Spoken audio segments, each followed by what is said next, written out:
So in this time at Grassroots, if you're just tuning in, if you're new here, we've been talking a little bit about the heartbeat of the church, which is a church of people who want to spread the selfless love of Jesus across the face of the earth.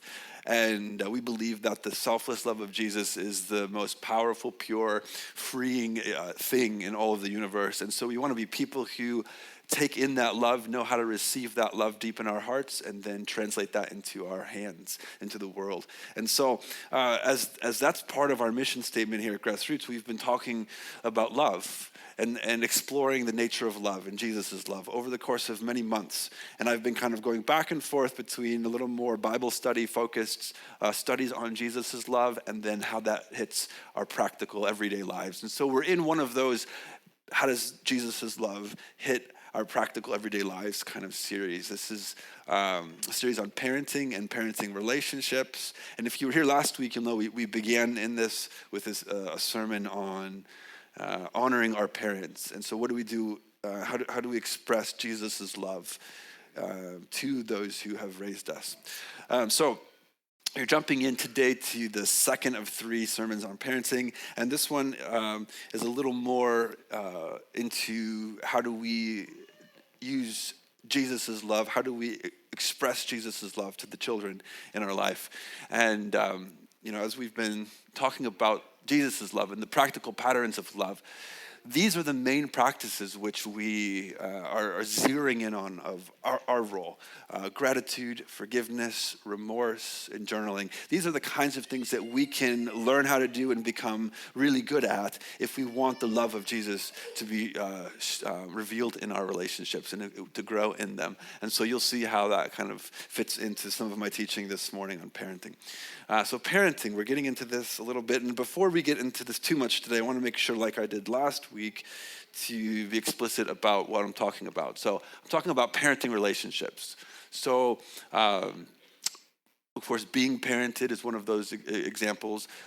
There are children in our lives, whether they're biological or fostered or adopted, that many people are in charge of rearing. But then there are also all sorts of other kids in our lives, like nieces and nephews in the faith. You'll see many of them running around this place, stealing all sorts of craft supplies every week. I find the weirdest crafts on Monday mornings tucked. I don't know, I missed this, but someone had made a pipe cleaner man and hung it on one of the Christmas decorations, and it was there for who knows how many weeks. I'm like, oh, you little people. It's amazing. But there are all sorts of children in our lives, especially in church. And then there are future kids in our lives that we may not know about yet, that will be coming in short or long time in the future. And so as we think about parenting and loving parenting, I'm not just talking about those of you who have children right now and are actively parenting. I'm talking about all of us who are in relationships with children. And then those of us who have relationships with those who have parented us. So that's what I'm talking about today. And this comes really into 3 kinds of topics. So last week we talked about learning to honor our parents. This week, managing our homes with good character. And 3, giving children time, touch, and encouragement, even in the worst of times.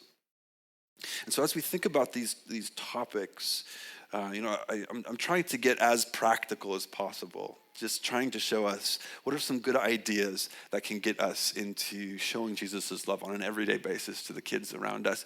And today I'm going to do a little more, I'm going to dive into some of the pastoral letters and its teaching on this.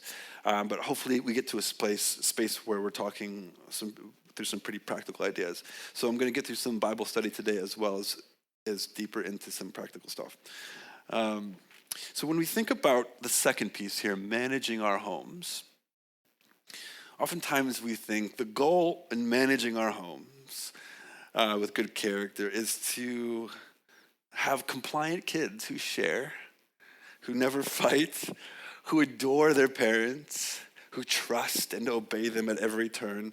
And our job is to shape them into peaceful little citizens, right? Like that's kind of what we think our job is and our ideal home. And when it's not that, when it's anything but that, we can think, what's wrong? What's going on here? What am I doing wrong? And we spend all of our energy and effort on fixing it and trying to shape our homes into this idealized version of what we hope for.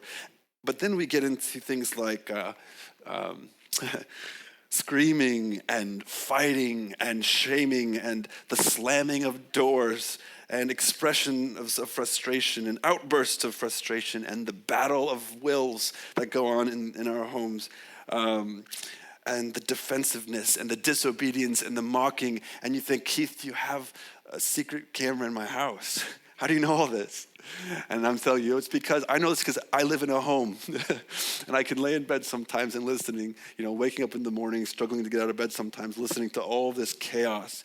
And I think sometimes my house just devolves into something like a giant dumpster fire. I had to, like there's that like not so sort of like, nice way of saying things are like a blank show. You know what I'm talking about? I wanted to say that like sometimes my house is that, but then I'm like, I can't say that publicly, and I'm a pastor. And then so I had to Google like Urban Dictionary. How do you say that without cursing? And the word is dumpster fire. So I don't know if your home ever devolves into a dumpster fire, but mine does all the time. And the reality is that in our homes, whether we like to admit it or not, we are caught in one of the most powerful forces in all of society, which is the battle between generations. Generational strife. One generation coming up knowing absolutely nothing or little to nothing, thinking that they know the best and that they're going to solve the world's problems, and a generation of parents who realize they've just come out of that, they realize there's so much that they can't do, and a whole generation above them who've either sort of just sit back and roll their eyes or have given up, or, we have these generational fault lines that we exist with, and they're always at battle, really, if we think about them. And so when we're in our homes, we're in the midst of that powerful force. And as we think about that, we have a chance in our intergenerational relationships, if we give ourselves to them and to enjoying the messiness and the chaos of this experience, we have a great potential. There's a great reward, especially if we remember that God is with us in the midst of all of this. And sometimes we think of parenting as getting our lives in order and making them nice and shiny, look shiny, but we forget that really we're riding a terrible storm. And our job is to learn to enjoy it. And that's why the phrase loving parenting is a double kind of title. We want to give Jesus his love and show lovingness in our parenting, but we want them to learn to love it, right? And we're not going to if we think our job is to make it shiny. Our job in the midst of all of this is to embody Christ's love, which I'm going to emphasize today is including saying sorry as adults when we mess up. That's a key piece of the puzzle to learning to enjoy this force. So there's so much to say today, but the basic message is this: Christian parenting rises and falls on the quality of our character in the midst. In the midst of trial. Midst of trial. It could go both ways, can't it? It's meant to be midst. Although we can pick our own techniques, choose our own parenting philosophies, for keeping the peace or minimizing sin or helping kids obey, for managing our home as well, Christian parenting rises and falls on the quality of our character in the midst of trial. That's what makes Christian parenting Christian. Now, there's not much teaching about this really in the New Testament. Not a lot of how-tos. There really is no how-to-parent manual, not even in the Bible. I mean, what we're given is a cross through which we filter all of our lives, through which we filter all of our thinking and acting. And so because of this, we have some work to do to think, how does the cross, how does Jesus' love affect our parenting relationships? But there are a few little hot spots in the scriptures that tell us about parenting. One of them is in 1 Timothy 3:4. And I think this one sentence really captures what the New Testament has to say directly about parenting. He must manage his own family well and see that his children obey him, and he must do so in a manner worthy of full respect. So I think it says it all. And I think, honestly, if we this is it. This is the New Testament epitome of teaching on parenting. If we memorize this, if we think about it, if we digest it, I think we'll have all of the wisdom we need to bring Christ's love into our homes. So let's dig into this a little more today. So this is from the letter of Timothy. The pastoral letters are two letters in the New Testament which are written from Paul to a few of his followers. It looks, if you study the letters carefully, it looks as if like someone other than Paul wrote these, like a different language, different things. There's new characters that don't show up in other letters. And so what we get is the sense that either Paul commissioned someone to write this for him, these letters to his two friends, or his followers who took his teachings and compiled them together and wrote these letters. So either way, if you believe in the inspiration of Scripture, as we believe that God has inspired the Scriptures, either way, what we have here is a very Pauline kind of thinking on how to raise kids. So these are the pastoral letters. If you don't know them, they're near the end of the New Testament. They're quite small, so you can read them in one sitting if you're interested. But there's a verse. The verse today comes out of the teaching from Paul's letter to Timothy. But there's a lot of crossover. Paul is instructing Timothy and Titus. Timothy is sent to the city of Ephesus and Titus to the island of Crete. And Paul is telling them, you're there alone.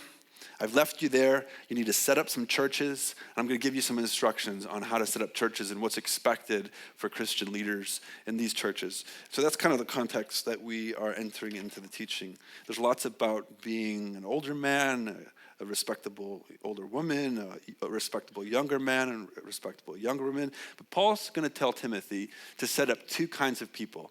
First, set up deacons, and then set up bishops. Those are kind of, if you come from a higher church tradition, you'll recognize those words. But really, deacons are those people like staff, ministry team leaders here at Grassroots.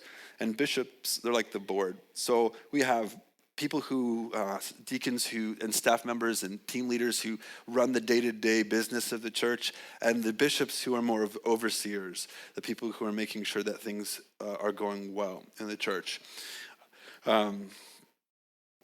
We have 7 board members here, if you don't know that. We have 7 people who are entrusted with caring for the church, overseeing it. And if you don't know who they are, you can find, you can ask me or find their name on the website. But they're doing a great job, and they're on like a 3-year kind of term. So anyway, just a little behind the scenes stuff there, in case you're interested. So we have deacons, bishops. These are the two kinds of people that Paul is telling Timothy and Titus to set up for them. And there are all sorts of kind of baseline characteristics of who these people should be, like kind of standards or the kind of people you're looking for these roles. I put some Greek up here in case you're interested. There's a few things like they need to be a one-woman man. I think this is interesting. Like this, the way it comes into English is faithful to his wife, but literally in the Greek, that's the word for one, that's the word for a woman, that's the word for man. So this is a one-woman man, is who these people should be. This is an interesting word, aiskrokedres. Let's all say it together. This word here is like earning money. Kerdes is earning money, and this is like the word for dirty or shameful. Like a shameful way of earning money, or they should not be someone who's earning money corruptly. Or this one, they should be able to hold on to the deep truths of the faith. This is the mysterion tes pisteos. So this is the Greek word that we get the word mystery from, the deep truths of the faith that they're supposed to hold on to. So you can see these are the kind of characteristics that Paul is saying. Timothy, Titus, keep your eyes out for these kind of people. These are the ones who you want in your leadership structure, in your church. let's see. Paul says in 1 Timothy 3, and I'll just kind of read this out. So I showed you a little bit of in detail of what's happening here, the context, but let me just read this for you so you see. So Paul's saying in 1 Timothy 3:1, here's a trustworthy saying, whoever aspires to be a bishop desires a noble task. The overseer is to be above reproach, faithful to his wife, temperate, self-controlled, respectable, hospitable, able to teach, not given to drunkenness, not violent but gentle, not quarrelsome, not a lover of money. Now here comes the family part. He must manage his own family well and see that his children obey him, and he must do so in a manner worthy of full respect. And there's our key word today that I'm getting into. And you can see all of these characteristics, how they're going to add up to someone worthy of respect. It's the good character, the character of Christ that we bring into our home that matters.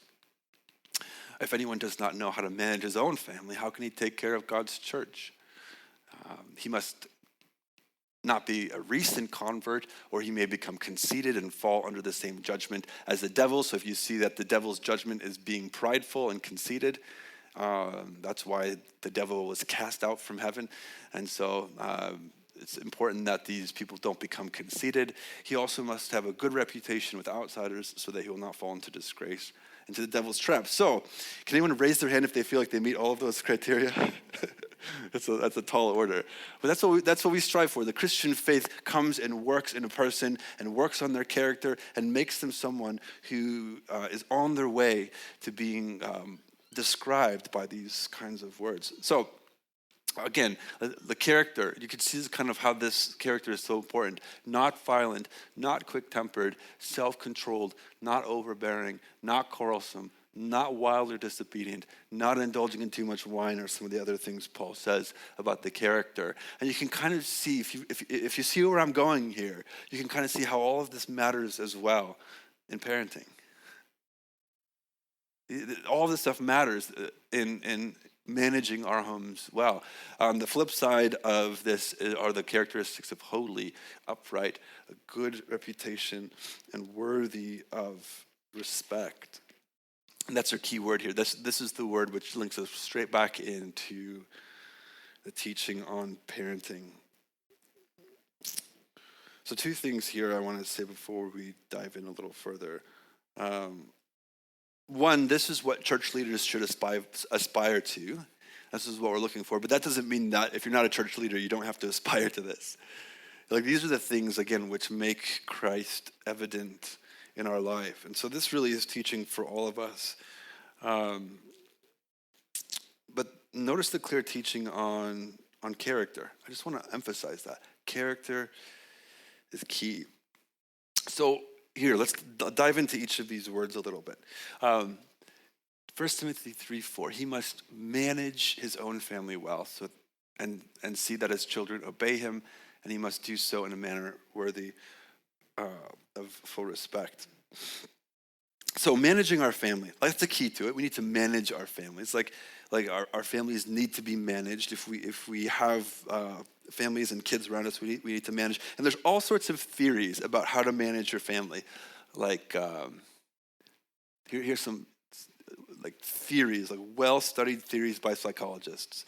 You could choose positive parenting, where you focus on the positive attributes of the kids. You can focus on attachment parenting, which focuses on the relationship and helping the kids to be securely attached to someone in a relational way. Unconditional parenting, spiritual parenting, slow parenting. These are theories. These are a little more styles here. You can be an authoritative parent, or an authoritarian parent, or a permissive parent, or an uninvolved parent. Pick your choice. There's lots of theories out there, and they're there to help you manage your home. And what's interesting to me here about this word is the word own. Manage his own family. We're not going to be able really ever to have one cookie cutter approach to every family. They're all different. The situations are all different. The human beings that you're living in your home are all different. And we really can't try to manage other people's homes. And we can get a little prideful, can't we, sometimes, with my new technique or my new theory that I've found the way, I've found the new bulletproof idea of parenting kids. But you have to choose a way. You have to manage your home somehow. It takes work. And we do have to learn different techniques, different styles in order to help parent our children. And if you're parenting with another adult in the family, try to be on the same page as possible with which styles you're managing with. Because if you're on different pages, it's like, that's just going to be a fight over and over again. So manage your own families, and then see that your kids obey you. I love the Greek, the way it works in here. See that his children obey him. And the word "see that" kind of gets into the idea that this is a process. You can't just expect this to happen overnight. You can't just demand obedience. You've got to do something. Make sure that you're seeing that your children obey you. So again, this takes work. We've got work to do to manage our home. But again, I think if we were just to take these two ideas, managing your own family well, seeing that your children obey you, and if that's all we think about, if that's all we're focused on, we can really come to the idea that all we need is a controlled environment where there's lots of poise, and that's the goal. And these techniques are going to get us there. But that's not what the Bible gives us, ultimately. The Bible puts an emphasis on doing so in a manner worthy of full respect. That's what I'm inviting us to think about. And here's the thing. If you end up trusting in your techniques over God, here's what's going to happen. One, you'll be annoying. Because you're going to walk around telling everyone in the world your new theory about how they should parent, and that's going to be annoying. So we can really become overly compulsive about our techniques.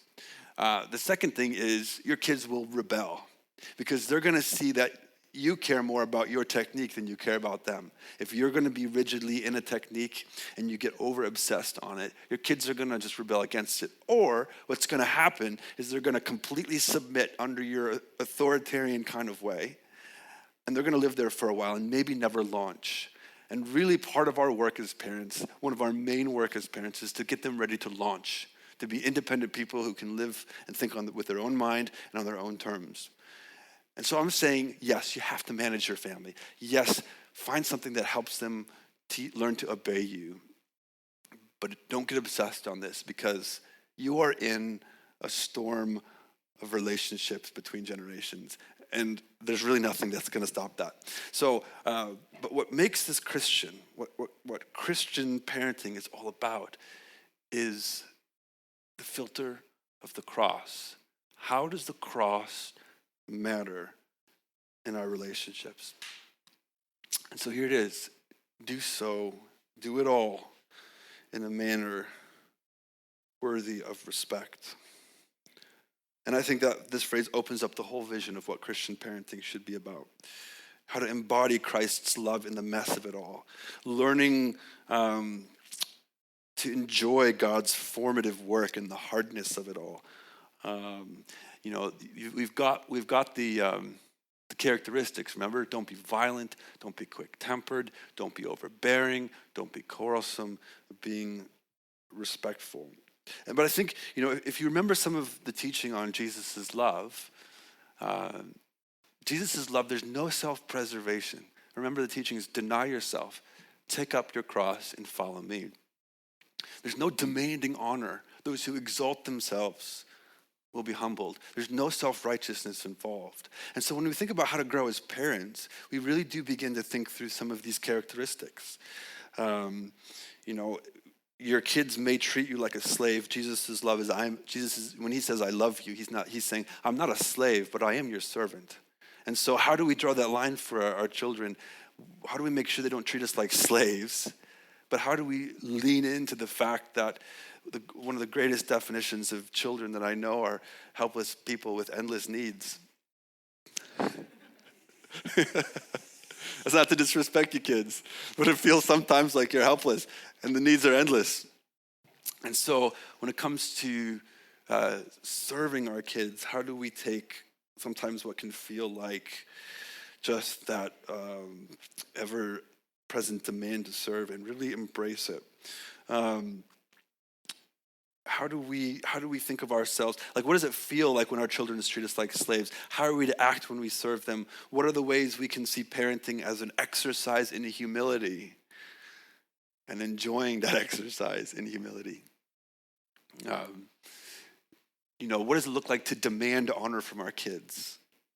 We want them to obey, we want them to follow, but what does it look like to demand honor? Now, I'm just going to pause here, and as I go through this framework, this filter, and to say, look, the scriptures don't give us a ton of how-tos. So I'm not going to be here today to give you a ton of how-tos either. The scriptures focus us on thinking through parenting Christianly, and so that's what I'm here to do today. So I'm just asking lots of questions. I'll give a few practical ideas, but I'm just asking some questions today for us to help us remember what this is all about.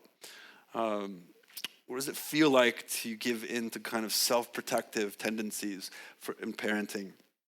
Patterns of parenting, like helicopter parenting is one of those overprotective, self-protective kind of ways of being. How can we choose to be self-righteous in our parenting? Like, what are the ways we can regularly forgive our kids for what they've done to us? And how can we really learn to treat these trials as God's formative field for us? So there's so much here, but I just want to maybe give us a few ideas. Here's some things that I think through in terms of parenting Christianly. Repentance. I think one of the best ways that you can be respectable as a parent is regularly to ask for forgiveness from your kids. Now that kind of might rub us a little the wrong way. Like if we show our kids remorse of the way that we've treated them, aren't they just going to, take control over us and run all over us? Or what about the kids who I barely come in contact with because I'm serving them in Roots and Shoots, or I've got I've got nieces and nephews, it would be weird to just sort of ask forgiveness to them. I'm saying this is one of the ways we can be most respectful to the people that we have raised or are raising, is really to find ways to repent and to ask for their forgiveness. So, sorry, this is the word mad. I just copied and pasted this off a website because it was so good. So here it is. Here's some ways that we can practice this. I was pretty mad before when you wouldn't stay in bed and I yelled at you. I'm really sorry. You don't deserve to get yelled at.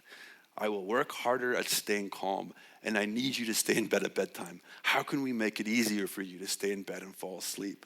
I love that because this isn't just sort of letting the kids out of the managing structure. You need to manage them.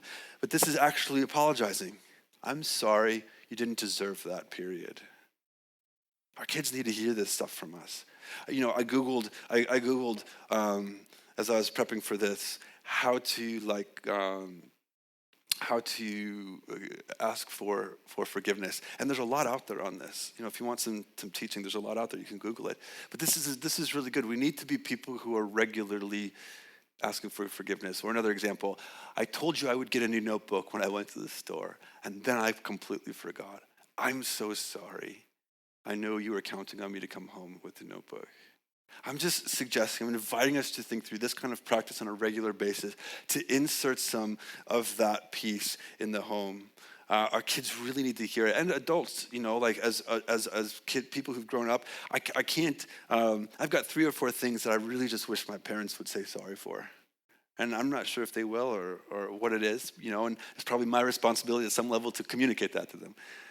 But parents, when you do this, when you say sorry and apologize to your kids for things that that have hurt them, it's a really profound balm, healing experience in the family.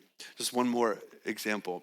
I had such a hard day. Everything at work went wrong, and then you were having a hard time settling down, and I got frustrated. I was at the end of my rope, so I yelled at you. But that's no excuse. No one deserves to be yelled at, ever. When we get mad, it's our job to express our feelings without attacking another person. And yelling is an attack. I'm sorry. It's going to happen. It's not going to be nice little put together family. That's not the way this world is set up. There are going to be lots of instances in which we need to repent. And it won't be something that will cause our children to lose respect in us, but it will be something that they will only gain more and more respect on. So we need to be respectable. That's the key here. Be respectable people. And repentance is one of the great ways to do it.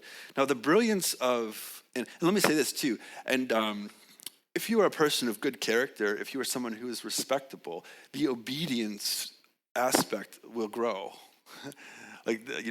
Respectability should breed obedience. And what we don't want is obedience at all costs. We don't want obedience because our kids disrespect us. It could happen. We can get into that setup, but we want the obedience to flow out of the respect as Christian parents. Now, the brilliance of this kind of family life that God has set up, the brilliance of it all in the warring of generations and how sin in this world and brokenness comes together and the war between generations. The brilliance of this all is that putting human beings like this together in a small confined space is that it's going to take a lot of work for us to stay loving it. I guess I could say it that way. Like, it's a trial. It's a real trial to be in parenting relationships. And the brilliance is that it's exactly the thing God uses to shape us into people who can love well. We need to love well, and when we fail, we get formed into people who love better. And this process goes back and forth, and it really is a baptism. If you remember, if you were here for the baptism series, baptism is our ongoing life experiences of trial, which God uses to shape us. And the family unit and the relationships with parenting relationships outside of the family unit, they're perfect places to learn how to love well. And so what we really need in this kind of parenting as a baptism, if we remember this is the purpose and this is what's going to happen and this is what God is up to after all in our lives, gratitude is one way to be respectable. So I Googled as well, how to be grateful for your kids. It's like we need the instruction manual. How can I be grateful for these little human beings who are messing everything up? And there's really nothing on the World Wide Web about this. It's all how to make your kids into people who know how to be grateful, like how to teach your kids to be grateful. There's very little about how to be grateful for your kids, which is so fascinating to me because that can be one of the hardest experiences is when we come to realize these kids are such a blessing and they're a gift and I prayed for them and now I'm just sort of learning to despise them. It can be hard, it's real, but we've got to be people who can learn to be grateful. And I'm not saying here, it would be easy to say, all right, here's some practices to be grateful for your kids. Sit down and take 10 minutes today and think about all the things you love about them. That's not what I'm talking about. I'm talking about being grateful for the trial, being grateful for the mess, being grateful for the hardness, being grateful for the fact that this is an experience that God uses over and over again in all parenting relationships to bring us to greater humility and to grow and shape our character. And when we can learn to embrace and give ourselves to God's forming hand in our parenting relationships, we're gonna start enjoying this a little more, aren't we? It's just gonna happen. We've got to trust that in this process, this battle of wills, this storm that can arise in our parenting relationships, we do our best to be respectable, to ask for forgiveness, to forgive our kids, to forgive them for all the times that they've screwed our lives up. Because really, it's not about self-protection, is it? It's not about like creating a life that is just so ideal for us. It's about learning to give ourselves wholly to another who's acting completely selfishly and in a way that you are ongoingly showing them the love of Christ. So as a reminder, if you only take away one thing, what I'm trying to say today is this: you are in a great trial. And you can give yourself to it in a way where you'll find great reward in it. And remember that God is with you in the mess, doing some awesome stuff. So really that's just an idea that I wanted to open up for us today as we think about managing our homes well. I think you get the point. But a few practical things here. I mean, Timothy and Titus, Paul taught them to teach overseers this. Like, if things are going well in your house, if things are, if you're really struggling in your parenting relationships, don't get lost in alcohol. You can see how alcohol and getting lost in alcohol can really be a factor that messes up this whole system. The words in Greek are don't be given over to alcohol. Don't let it be something that you become dependent upon. And And if you're struggling to be a person of good character, if you're struggling to hold it together in your home, and alcohol is a part of it, maybe you just have to give that up for a while until things calm down. That could be something that is, a really practical thing.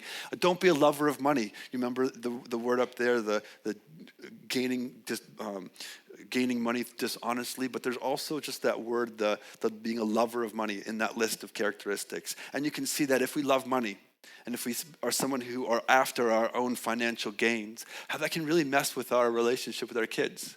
That's a huge piece of the puzzle. And if you're having a hard time being someone of good character, in your family unit, someone who's got it put together and embracing the trial of it all, maybe you've got to check yourself. Have I given myself to love money too much?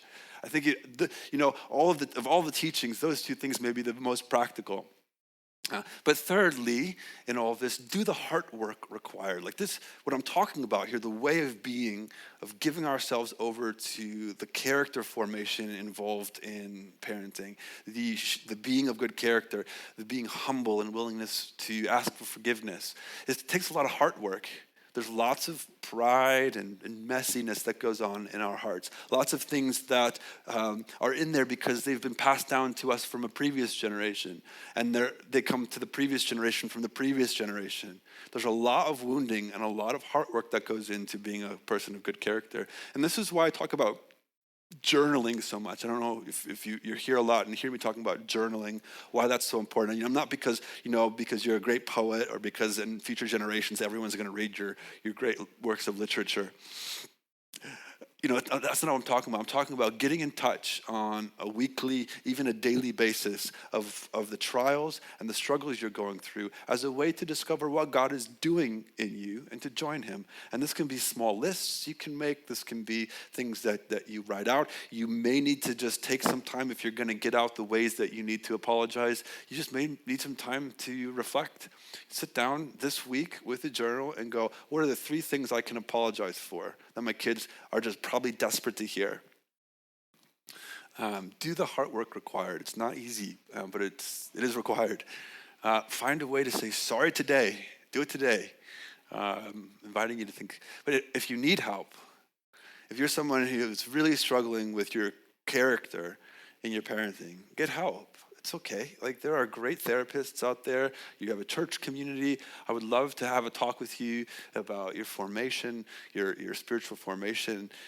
If you really are someone who struggles with being of good character in the trial of parenting, get help. Find help. Your kids, you owe it to the little people in your life. And one of the things that is so true about parenting or being an aunt or an uncle or having kids in your life is, whatever the case, you have the potential to stop generational sin in its tracks, or at least a lot of it in its tracks, in your own parenting. So take the time, take the energy, be the one in the chain link to bring Christ's love into a link that may be filled with everything less than that. But as we finish off today, I just want to give one of the last things that Titus says to you to remind us of this.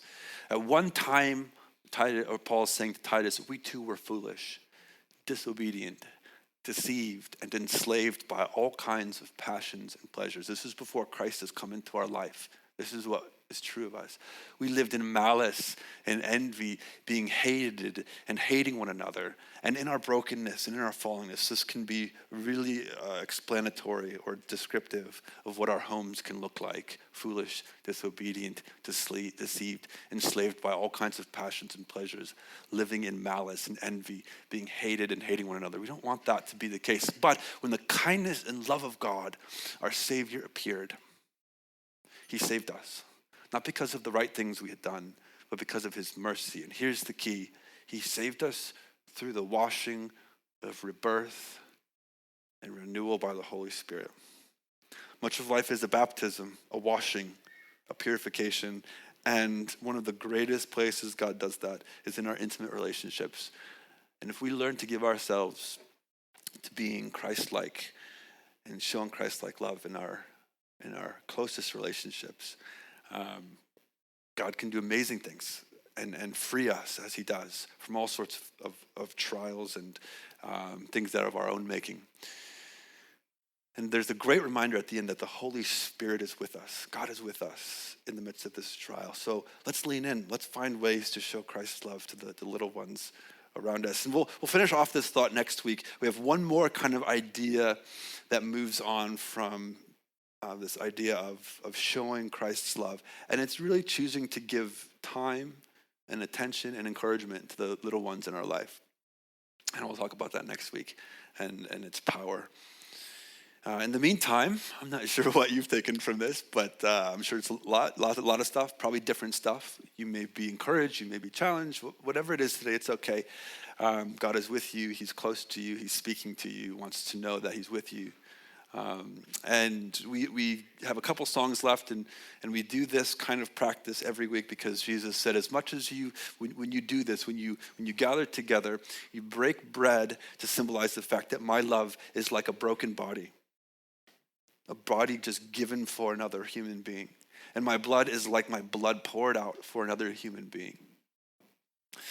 And this is the hardest way of being in this world as it is set up. But because of the freedom of Christ, because he's come before us and has defeated the powers of sin and death, we can walk through and become people that are marked by his love in this world. And so every week we symbolically, we take food and drink and we digest it, asking once again for God to become part of us, his love to be that which defines us. So wherever you are, friends, whatever God has been saying to you today, I invite you forward to respond.